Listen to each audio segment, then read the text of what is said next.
저는 오늘 디모데후서 1장 10절에서 18절 말씀 중심으로 해서 좋은 소식을 전합니다 라는 제목으로 하나님 말씀을 증거하겠습니다. 지금은 좋은 소식이 전혀 들리지 않는, 자고 일어나면 안 좋은 소식만 들리잖아요.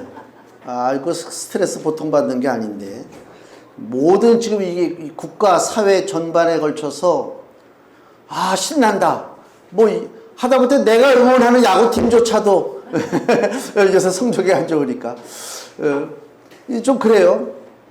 뭐 자세한 얘기는 여기서 뭐 구태할 필요는 없겠지만은 뭐 국방이라든가 경제라든가 외교라든가 뭐 교육이라든가 뭐 심지어는 뭐 속 썩을 게 없으니까 뭐 유벤투스 뭐 축구팀이 와가지고 뭐 호날두야 그게 뭐 경기를 뛰었느냐 안 뛰었느냐 그거 가지고 지금 난리잖아요. 우리 한국 사람들한테는 지금 그게 더 큰 문제인 것 같아. 그래서 뭐 배상 뭐 해라 이런 얘기들이 오고 가고 있는데, 진짜 무더운 여름철에 좋은 소식을 좀 듣고 살아야 되는데, 2000년 전 사도 바울이 전하는 복음의 소식만큼 분명하고 소망 있는 기쁜 소식이 있을까 한번 생각을 해보시기를 바랍니다. 많은 소식들이 우리에게 전해지는데 잠깐의 기쁨, 잠깐의 만족, 잠깐 안심하고 뭐 이러다 끝나는 일들이 대부분이란 말이에요. 그러나 우리 처음부터 마지막까지 우리 영혼을 약속하는 생명의 말씀이 바로 구원의 복음의 말씀인데, 이 복음의 소식을 우리가 다시 한번 마음에 정리를 하고 복음의 소식을 기쁨으로 받아들여서 복음의 능력과 복음의 그 충만한 은혜와 기쁨을 다시 한번 우리 마음속에 누리고 세상을 이기고 나가시기를 예수님의 이름으로 축원을 드립니다. 너무 찌들어 있고 너무 힘이 빠져버리고 너무 주눅들어 버리고 너무 눈치 보고 그렇게만 살아가지 말고, 우리가 이래봬도 복음으로 사는 사람이다, 이 복음이 어떤 것인가 그것을 알고 담대하게 나가야 될 줄로 압니다. 오늘 10절에서 12절 말씀 보면요, 복음의 능력에 대해서 나오고 있는데, 이제는 우리 구주 그리스도 예수의 나타나심으로 말미암아 나타났으니 저는 사망을 패하시고 복음으로써 생명과 썩지 아니할 것을 드러내신지라. 복음이 무엇이냐? 복음에 대해서 여러 가지로 많이 얘기할 수가 있지만은 오늘 여기 본문에서는 복음은 뭐냐? 사망을 패하시는 것이 복음이다, 그 얘기예요. 간단하죠. 사망이라고 하는 것은요, 우리 그 인생에게 주어진 가장 큰 장벽입니다. 이거 누구도 해결할 수가 없어요. 이 사망이라고 하는 것이 끝까지 우리를 괴롭히고 우리에게 어두운 그늘을 갖다 주고 불행을 갖다 주고 그 다음에 죄에 대한 최종적인 심판으로 집행되는 것이 사망이기 때문에 사망의 두려움에서 벗어날 자가 없다. 근데 복음은 그 사망을 지금 패해 주셨다, 그 얘기입니다. 이 사망은 우리 인생을 끝까지 쫓아다니면서 괴롭히는 존재가 바로 이 사망입니다. 고린도전서 15장 26절에 맨 나중에 멸망받을 원수는 사망이니라 그랬단 말이에요. 그만큼 이 사망에 대해서 우리가 두려움을 가지고 있어요. 이것이 왜 무서운가? 사망이 그냥 까짓거 한번 죽어버리고 말지, 그게 아니고요. 사망은 어둠에 갇히는 거예요. 내 존재가 사라지는 거예요. 잊혀지는 거예요. 바닥 없는 깊은 곳으로 나라고 하는 존재가 떨어지고 있단 말이에요. 언제 멈춰질지 몰라요. 이걸 성경에서는 무저갱이라고 그런단 말이에요. 무저갱. 누가복음 8장에 보면 군대 귀신들이 무저갱에 대해서 두려움을 느끼는 장면이 나와요. 누가복음 8장 30절. 누가복음 8장 30절, 예수께서 내 이름이 무엇이냐 물으신즉 가로되 군대라 하니 이는 많은 귀신이 들렸음이라. 무저갱으로 들어가라 하지 마시기를 간구하더니 그랬어요. 수많은 군대 귀신들이요, 예수님 앞에 정체가 드러났단 말이에요. 너 이름이 뭐냐? 군대 귀신입니다. 숫자가 많아, 귀신이. 근데 이 귀신의 걱정은 뭐라고요? 자기들을 집어다가 그 지하 감옥 한도 없고 끝도 없는 그 밑바닥이 없는 무적행이라고 하는 깜깜한 지하 감옥에 자기들을 가두는 것을 이 귀신들이 두려워했다 그 얘기입니다. 요한계시록에도 보면요, 요한계시록 20장에 보세요. 요한계시록 20장 2절 420페이지 요한계시록 20장 2절에서 3절 말씀 보면 용을 잡으니 곧 옛뱀이요 마귀요 사단이라 잡아 1000년 동안 결박하여 무적행에 던져 잠그고 그 위에 임봉하여 1000년이 차도록 다시는 만국을 미혹하지 못하게 하였다가 그 후에는 반드시 잠깐 놓이리라.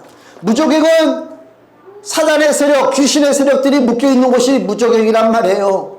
근데 우리가 죽음이라고 하는 것을 생각할 때에 똑같은 거예요. 갇혀있는 거예요. 묶여있는 거예요. 빠져나갈 기약이 없어요. 그래서 죽음에 대한 그 두려운 공포가 있단 말이에요. 이 사망의 두려움이 사람에게 있는데 이 사망의 두려움을 예수께서 깨트려 주셨다 그 얘기입니다. 그래서 그 나사로가 죽었을 때에 예수께서 요한복음 11장 11절에 이렇게 말씀하시죠. 우리 친구 나사로가 잠들었도다. 그러나 내가 깨우러 가노라 그랬어요. 나사로가 죽었다고 말씀하지 아니하시고 나사로가 잠들었다라고 얘기한단 말이에요. 그 얘기는 무슨 얘기냐? 죽은 것은 썩는 것이요 잠자는 것은 살아있단 말이에요. 분명한 차이가 있어요. 똑같이 누워있는데 죽은 사람과 잠자는 사람의 차이가 무엇이냐? 잠자는 사람은 썩지 않고 죽은 자는 썩습니다. 이번에 청주에서 그 여학생이 산에서 실종됐다가 열흘 만에 구조됐잖아요. 나 거기서 그걸 느끼는 거예요.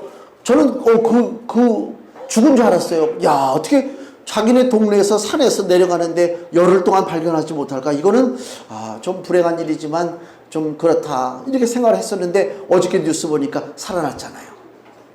거기서 우리가 뭘 느껴요? 만약에 그 여학생이 죽었다면 어떤 일이 벌어졌겠어요? 산속에서 이 더운 여름철에 말할 수도 없지 뭐. 살아있어요. 살아있기 때문에 살아있는 존재는 썩지 않는다 그 얘기입니다. 예수 그리스도께서 우리에게 주신 선물이 뭐냐? 썩지 않는 것입니다. 이게 대단한 것입니다. 썩지 않는 축복을 우리에게 주셨단 말이에요. 죽음의 공포, 두려움이 바로 우리도 알게 모르게 내 인생 속에 나도 언젠가는 죽어서 썩어질 수밖에 없는 연약한 존재인 것을 알고 죽음에 대해서 두려워하고 어떻게 하면 이것을 피할까 이리저리 그냥 막 도망다니지만은 그러나 막다른 곳에 딱 다다르면 더 이상 피할 길도 없고 죽음이 나를 비껴가지 않는단 말이에요. 그래서 사람들이 좌절해요. 뜻하지 않은 가운데 사망이 찾아오고 거기에다 사람들이 나가 떨어지는 거 아닙니까? 근데 복음이 사망을 폐하시고 복음으로써 생명과 썩지 아니할 것을 드러내셨다라고 성경은 얘기하고 있단 말이에요. 이게 얼마나 감사한 것입니다. 사망을 이기는 것이 바로 예수 그리스도가 곧 복음이다 그 얘기입니다. 데살로니가전서 1장 10절 말씀 보면요, 그 앞으로 좀 넘기시면 데살로니가전서 1장 10절에 또 죽은 자들 가운데서 다시 살리신 그의 아들이 하늘로부터 강림하심을 기다린다고 말하니 이는 장래 노하심에서 우리를 건지시는 예수시니라. 예수님이 우리를 건져주시는데 어디서? 장래 하나님의 그 진노 아래 모든 인생들이 사망의 심판을 받을 수밖에 없는데 우리 예수 그리스도께서 우리를 주님의 노하심으로부터 우리를 건져주신다 이게. 그래서 우리가 사망의 심판으로부터 면제된다 그 얘기입니다. 이거보다 더한 것이 없어요. 이거보다 더한 것이 없잖아요. 사망을 이기는 모습을 예수님께서 우리에게 먼저 보여주신 것이 십자가와 부활의 사건입니다. 예수님이 먼저 보여주시는 거예요. 우리 바닷가에 그 개 얘기가 맞나? 자기는 옆으로 걸으면서 야 새끼개 너는 옆으로 걸으면 안 된다. 넌 똑바로 가야 된다. 모름지기 말이야. 개라고 하는 것은 똑바로 사는 거야. 우리는 직진이야 인생은. 그랬는데 자기는 옆으로 갔단 말이야. 그러니까 이 개가 뭘 보고 배워요? 자기 부모 보고 배우겠지. 자기는 옆으로 가는 거란 말이야. 예수님이 내가 사망을 이겼다. 너희들 사망의 세력과는 이제 결별했다. 라고 얘기하지만 예수님이 사망의 세력을 진짜 이기는 모습을 우리에게 보여주지 않는다면은 믿을 수가 없잖아요. 그래서 예수님은 십자가에서 돌아가시고 3일 만에 부활 승천하셨단 말이에요. 우리에게 보여주셨어요. 우리는 그 예수님을 믿고 따른단 말입니다. 이 사실을 내가 믿는다면은 우리 인생에게 있어서 죽음이라고 하는 것, 사망이라고 하는 것은 단지 잠자는 것에 불과하다. 그렇게 비유할 수가 있는 거예요. 자, 금주 말씀을 보세요. 데살로니가전서 4장 14절 말씀 같이 읽습니다. 우리가 예수에 죽었다가 다시 사심을 믿을진대 이와 같이 예수 안에서 자는 자들도 하나님이 저와 함께 데리고 오시리라. 아멘. 물론 우리가 육신적으로는 죽어요. 안 죽을 사람은 없습니다. 그러나 관점이 틀립니다. 우리는 죽어서 썩어지는 존재가 아니라 우리는 그리스도 안에서 잠잔다. 예수님 나중에 이 땅에 오실 때 우리를 데리고 오신다. 그 얘기입니다. 그러니까 바라보는 관점이 틀리단 말이에요. 바라보는 관점이 틀려요. 그러니까 이 복음이라고 하는 것은, 복음의 능력이 무엇이냐? 많은 것으로 설명할 수 있지만 오늘 본문에서는 바로 사망의 모든 것을 폐하시는 그리스도의 능력이 바로 복음이다. 그 얘기입니다. 그리고 다시 본문에 들어가서 오늘 11절 말씀 보세요. 사도 바울은 복음을 위하여 자기 인생을 바쳤습니다. 왜 자기 인생을 바쳤느냐? 11절 내가 이 복음을 위하여 반포자와 사도와 교사로 세우심을 입었노라. 이를 인하여 내가 또 이 고난을 받되 부끄러워하지 아니함은 나의 의뢰한 자를 내가 알고 또한 나의 의탁한 것을 그날까지 저가 능히 지키실 줄을 확신함이라. 자, 보세요. 바울이 왜 복음을 위해서 자기 인생을 바쳤느냐? 첫째, 예수님을 확실히 알았기 때문에 그래요. 12절 말씀 다시 보면요. 이를 인하여 내가 또 이 고난을 받되 부끄러워하지 아니함은 나의 의뢰한 자를 내가 알고, 내가 믿는 자가 누군지 내가 안다는 것입니다. 내가 믿는 예수가 누군지 모르고 그냥 남들이 믿으니까 같이 믿고 남들이 따라가니까 그냥 따라가고, 그게 아니고 나는 내가 믿는 예수 그리스도가 어떤 분인지를 내가 분명히 알고, 그 예수님은 12절 끝에 그날까지 저가 능히 지키실 줄을 확신합니다. 예수님의 능력, 예수님의 그 생명의 능력, 예수님께서 내 인생길을 보장해 주시고 보호해 주시고 이끌어 주신다고 하는 확실한 믿음이 있기 때문에 그래서 내가 복음을 따라 사는 거란 말이에요. 바울이 아는 예수님은요, 성경에 바울이 계속 기록되고 있는데 빌립보서 2장 6절에서 8절 말씀 보면요, 빌립보서 2장 6절에서 8절 말씀. 그는 근본 하나님의 본체시나 하나님과 동등됨을 취할 것으로 여기지 아니하시고 오히려 자기를 비워 종의 형체를 가져 사람들과 같이 되었고 사람의 모양으로 나타나셨음에 자기를 낮추시고 죽기까지 복종하셨으니 곧 십자가에 죽으심이라. 바울이 아는 예수님은 어떤 예수님? 하나님과 동등하신 분이요, 하나님이신 예수 그리스도란 말입니다. 골로새서 또 넘기면 골로새서 1장 16절에 바울이 아는 예수님은 어떤 예수님이냐? 만물이 그에게 창조되되 하늘과 땅에서 보이는 것들과 보이지 않는 것들과 혹은 보좌들이나 주관들이나 정사들이나 권세들이나 만물이 다 그로 말미암고 그를 위하여 창조되었고, 무슨 말씀이요? 예수님은 온 만물의 창조자가 되신단 말이에요. 그 예수님을 믿는 거예요. 또 골로새서 2장 15절에 정사와 권세를 벗어버려 밝히 드러내시고 십자가로 승리하셨느니라. 십자가에 승리하신 예수 그리스도를 믿는 거란 말이에요. 그냥 예수님을 믿는 게 아니에요. 내가 믿는 예수가 어떤 분이냐? 누가 나한테 물어봤을 때 분명하게 얘기할 수 없다면 이건 문제가 있잖아요. 설명해 줄 수 있어야 될 거 아닙니까? 예수님은 실제적인 분이요. 누구를 만났단 말이에요. 만나는데 부모님 잘 계셔? 부모님 어떠셔? 누가 인사로 물어봤어요. 그러면 내 부모가 지금 어떻게 있나? 어떤 형편인가? 그거 설명을 못한다? 이거 뭐 잘못된 거지. 그렇잖아요. 설명 못하는 건 딱 한 가지요. 같이 살지 않으면 사정을 모르죠. 그렇잖아요. 예수 그리스도에 대해서 내가 설명하지 못한다는 얘기는 뭐예요? 예수님과 내가 분리돼서 살아가고 있기 때문에 예수님에 대해서 알 일이 없어. 우리가 핸드폰을 손에 들고 살잖아요. 늘 이거 손에 붙잡고 있잖아요. 핸드폰에 대해서, 자기 핸드폰에 대해서 자기만큼 잘 아는 사람이 어디 있어? 그렇잖아요. 뭐 저는 핸드폰에 암호가 없죠. 요새 보면은 이렇게 암호가 있대. 뭐 씩 이렇게 하는 거 있잖아요. 뭐 이렇게 누르는 거 손으로 하는 것. 그래서 눈동자로 하는 것도 있나? 이렇게 들이대는 것도 있고. 여러 가지가 많잖아요. 내 건 내가 안단 말이에요. 왜? 나랑 늘 함께 하니까. 내 생활의 일부분이 됐기 때문에. 내가 예수님을 모른다? 그러면 예수님과 나는 생활의 일부분이 될 수가 없고 예수님과 동행하지도 않기 때문에 예수님에 대해서 설명을 못하는 것뿐이에요. 깨달아야 돼요.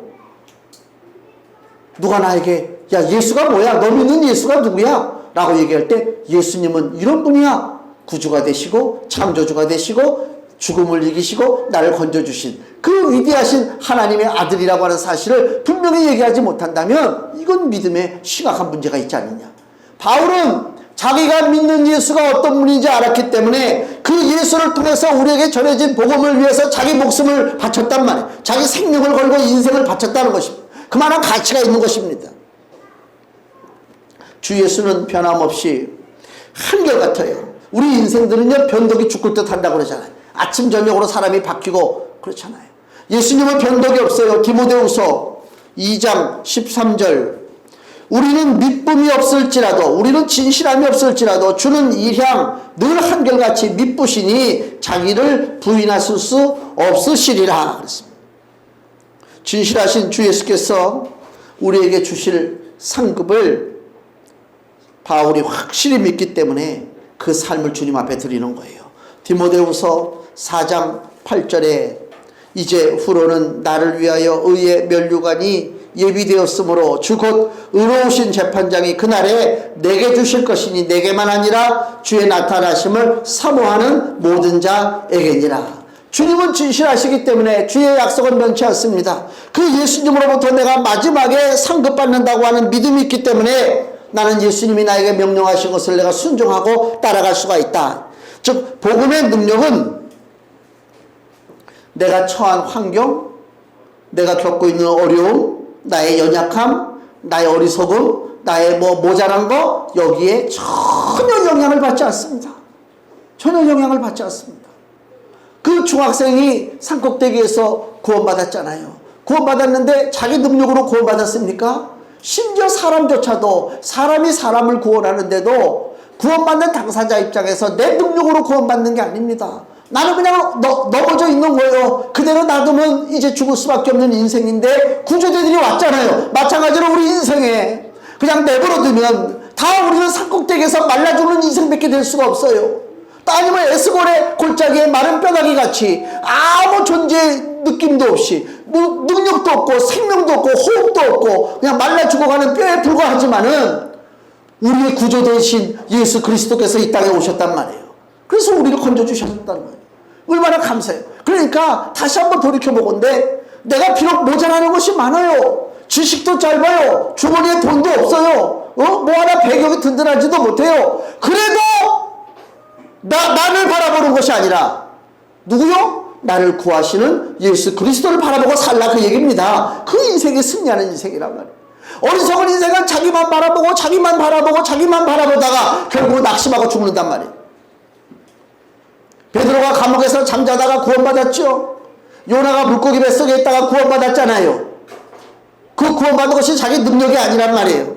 다니엘이 사자굴에 던져졌지만 하나님은 그 환경과 상관없이 다니엘을 건져주셨단 말이에요. 용광로 불 속에 사드락 메삭 아벳느고가 던져졌는데 그들이 자기 능력으로 불길에서 빠져나온 것이 아니라 하나님의 능력으로 그들을 보호해 주셨다. 어떤 환경이 문제가 되는 게 아니라 주님이 구원코자 하면 그들이 처한 환경이 문제가 될 수 없다 그 얘기입니다. 또 본문의 16절 좋은 소식을 우리가 받아들이는데 첫째 복음이 좋은 소식이고요. 두 번째 16절에 원컨대 주께서 오네시보로의 집에 긍휼을 베푸시옵소서. 저가 나를 자주 유쾌케 하고 나의 사슬에 매인 것을 부끄러워 아니하여 그랬습니다. 오네시보로의 집을 축복합니다. 축복받은 가정입니다. 제가 이 말씀을 볼 때 우리 사랑하는 성도들의 가정도 오네시보로의 가정처럼 하나님의 긍휼과 은혜가 있기를 기도했습니다. 성도들의 가정이 그런 가정이 되어야 되는 것입니다. 많은 가정들마다 문제가 있고 갈라지고 싸우고 깨지고 불행하고 뭐 이런 말할 수가 없어요. 사회에 많은 범죄가 벌어지잖아요. 범죄들이 막 일어난단 말이에요. 대체적으로 범죄를 일으키는 사람들의 성향이 어떤 성향들이냐면 어렸을 때 가정에서 제대로 된 사랑을 받지 못했을 때 그런 일들이 벌어져요. 가정이 온전하면, 가정을 통해서 다스림을 받고 가정을 통해서 교육을 받으면 사회의 범죄가 사라지는데, 줄어드는데, 가정부터 문제가 생긴단 말이에요. 엄마 아빠가 늘 싸우지. 예? 집안에서 돈 문제 때문에, 무슨 문제 때문에 서로 그냥 원수처럼 싸우지. 그냥 집안에 평화가 없고 집안에 기쁨이 없어요. 그 사람이 무슨 그 인생이, 인격이 다듬어질 수가 있겠습니까? 그러나 택함받은 백성의 가정은 바울이 기도하는 것처럼 주께서 오네시모로의 집에 긍휼을 베푸시옵소서. 왜 오네시모로의 집에 긍휼을 베풀어야 되느냐? 한 사람, 오네시모로라고 하는 사람이 바울을 잘 섬겼어요. 믿음 생활을 잘했다 그 얘기입니다. 즉 이 사람은, 오네시모로는 세상과는 반대로 살았어요. 15절, 아시아에 있는 모든 사람이 나를 버린 이 일을 내가 안 하니 그 중에 부겔로와 호모게네가 있느니. 아시아에 있는 모든 성도들, 이 교회를 얘기하는 거예요. 일반 세상 사람들 얘기하는 게 아니고, 바울을 따르던 많은 성도들, 바울을 지원하던 많은 교회가 결국은 바울을 버렸다 그 얘기요. 왜? 바울이 로마 감옥에 갇혔으니까 더 이상 별 볼 일 없구나, 다 포기했단 말이에요. 그러나 이 오네시모로는 다시 16절에 저가 나를 자주 유쾌케 하고 나의 사슬에 매인 것을 부끄러워 아니했다 이것입니다. 오네시모로는 바울이 로마 감옥에 갇힌 것을 부끄러워하지 않았다. 왜? 그것은 복음을 위한 고난이기 때문에 그래요. 복음을. 여기 디모데후서 1장 8절. 그러므로 네가 우리 주의 증거와 또는 주를 위하여 갇힌 자 된 나를 부끄러워 말고, 내가 감옥에 갇혔지 부끄러워하지 말라. 왜? 내가 죄 때문에 갇힌 것이 아니라 복음 때문에 갇혔다. 복음이라고 하는 가치가 너무나 크고 영광스럽기 때문에 그 뒤에 따라오는 고난 끝까지 까먹었다 아니단 말이에요. 그 전혀 문제될 것이 없다 이게. 부끄러워하지 말라 그 얘기입니다. 많은 사람들은 바울이 로마 감옥에 갇혔을 때 영영 끝나는 줄 알고 그를 다 멀리했잖아요. 근데 이 오네시모로라고 하는 사람은 그 로마 감옥에 부지런히 찾아가서 바울을 위로하고 바울에게 도움을 주고 그랬단 말이에요. 왜? 부끄러워하지 않았기 때문에 그래요. 복음은 오히려 낙심과 절망과 사망의 땅에서 살 수밖에 없는 인생을 건져내서 기쁨과 소망과 생명의 땅으로 옮기는 능력이 복음에 있는 줄 믿습니다. 우리의 처지를 우리가 한탄하고 내 팔자여 내 운명이여 따질 것이 아니라, 복음이라고 하는 것은 사람의 방법과 사람의 기술로는 상상할 수 없는 놀라운 일들을 벌어지게 하는 것이 복음이라. 사망의 땅에 살던 자, 어둠의 그늘에 살던 자가 생명의 그늘로 나오고 하나님의 은혜 가운데 살게 됐단 말이요. 그것처럼 놀라운 역사가 어디 있습니까? 팔자가 바뀌었어요. 운명이 바뀌었어요. 사람들은 타고난 신을 따지잖아요.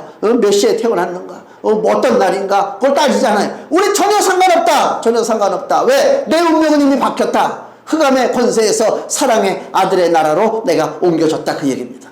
이게 복음의 능력이요. 이 복음인데 그까짓 그 고난, 나에게 주어주시는 복음이 너무너무 위대하고 크기 때문에 그까짓 고난 아무것도 아닙니다. 올림픽 선수들이 올림픽 금메달을 향해서 훈련할 때 때로는 막 금식도 하고, 그죠? 때로는 막 산꼭대기에 뛰어 올라가면서 땀을 뻘뻘 흘리고 말할 수 없는 고통을 당하잖아요. 그러나 그것 때문에 아이고 내 신세야 그러는 사람이 있습니까? 관두라고 그래.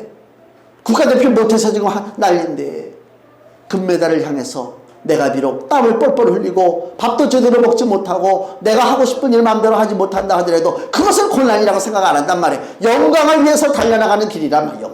우리가 이 땅에서 살면 얼마나 삽니까? 100년 이상 삽니까? 그 짧은 인생 아무것도 아니요. 그 너머의 인생을 향해서 우리가 달려나가는 거란 말이에요. 영광을 향해서 달려나가는 거란 말이에요. 복음은 그래서 자랑스러운 것입니다. 로마서 1장 16절에 내가 복음을 부끄러워하지 아니하노니 이 복음은 믿는 자에게 구원을 주시는 하나님의 능력이 됨이라 그랬습니다. 왜 부끄러운 게 아니란 말이에요. 나에게 구원을 주시는 하나님의 능력이 복음이요. 그래서 예수님 믿다가 어려움이 오고, 예수님 믿다가 핍박이 오고, 예수님 믿는데 잠깐만 뭐 일이 꼬이는 것 같아. 아이고 나 예수 믿지 말란 소린가 보다. 그렇게 똑같은 소리 하지 말고, 예수님 믿을 때 고난이 따라올 수 있어요. 신앙생활 열심히 충성하는데 어려움이 따라올 수 있어요. 그러나 그게 당연한 거야. 영광을 그냥 받습니까? 고난을 받아야 영광을 받지. 고난도 없는 영광은 가짜 영광이요. 그건 무너질 거란 말입니다.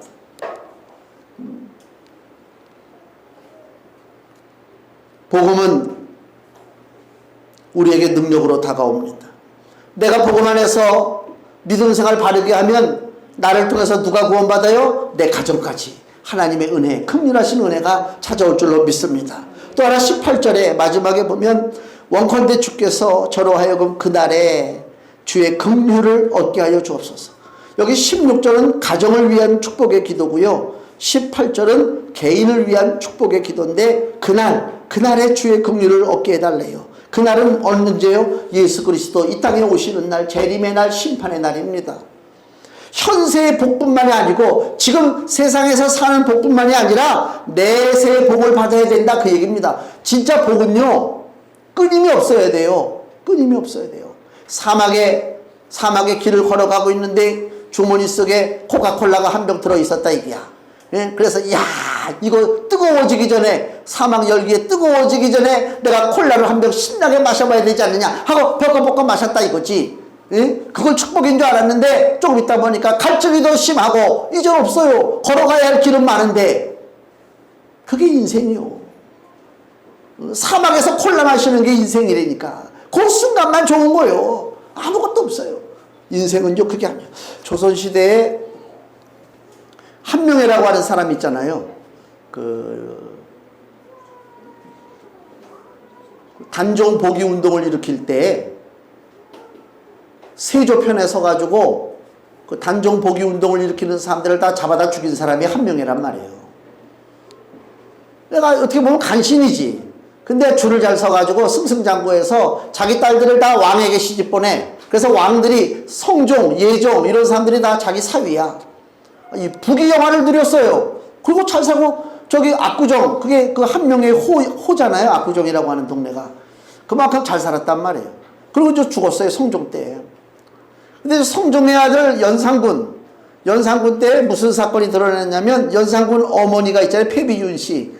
그 연산군이가 자기 어머니 억울하게 죽었다고 그래가지고 나중에 임금이 돼가지고 사람들을 막 죽였다고. 근데 보니까 조사하다 보니까 한명회가 거기에 연루가 돼 있는 거야. 자기 어머니가 죽는데 한명회가 나서서 좀 말려야 되는데 안 말렸어. 안 말린다는 얘기는 동조했다는 얘기지. 그래가지고 이 한명회를 좀 복수를 해야 되는데 보니까 이미 죽었거든. 죽은 사람은 어떻게 복수를 해? 관을 파냈잖아요. 그래서 관을 파내서 죽은 사람 모가지를 잘라서 한양 도성에 걸어놓고 사지육체를 다 잘라버렸어. 그걸 부관참시라 그래요. 그 의미가 도대체 뭔가? 무슨 마음을 가지고 저 죽어있는 사람 목을 자르고 팔다리를 잘랐을까? 네가 현세에서는 잘 먹고 잘 살았어도 네가 내세까지는 넌 잘 사는 꼴을 내가 못 보겠다. 그거 아닙니까?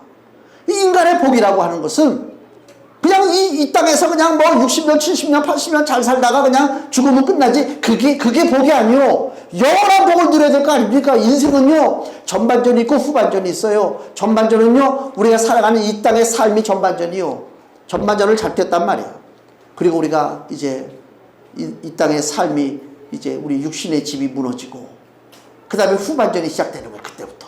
근데 전반전보다 후반전이 길어요. 엄청나게 길어요. 근데 많은 사람들이 후반전은 전혀 생각하지 않고 인생의 전반전만 생각하고 살아.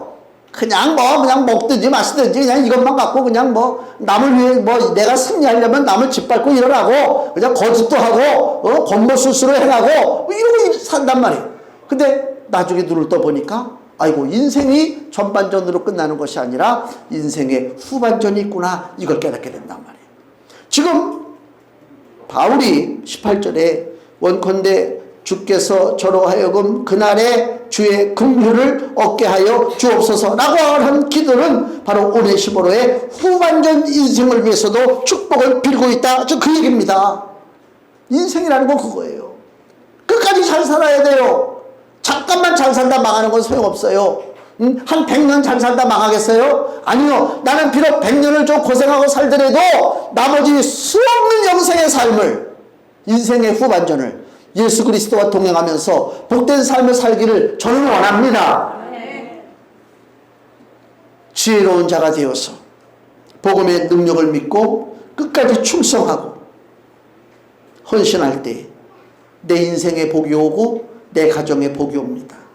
여기 13절, 14절 말씀이 마지막 말씀입니다. 너는 그리스도 예수 안에 있는 믿음과 사랑으로서 내게 들은 바 바른 말을 본받아 지키고, 바른 말이 나옵니다. 14절, 우리 안에 거하시는 성령으로 말미암아 내게 부탁한 아름다운 것을 지키라. 아름다운 것이 나옵니다. 13절에 바른 말이요, 14절에 아름다운 것이 무엇입니까? 이게 바로 복음입니다. 그리스도의 복음입니다. 아름다운 것과 바른 말이 우리 인생 강물에 계속 흘러 들어와야 될 줄로 믿습니다. 그래야 내 인생에 바른 일이 벌어지고 아름다운 열매가 맺혀지고 그저 생명의 강이 흘러넘쳐서 우리가 전반전뿐만 아니라 인생의 후반전까지도 우리 하나님과 동행하며 복음의 능력 가운데 행복한 삶을 사는 그런 놀라운 축복된 역사가 나타나게 될 줄로 믿습니다. 기도하겠습니다.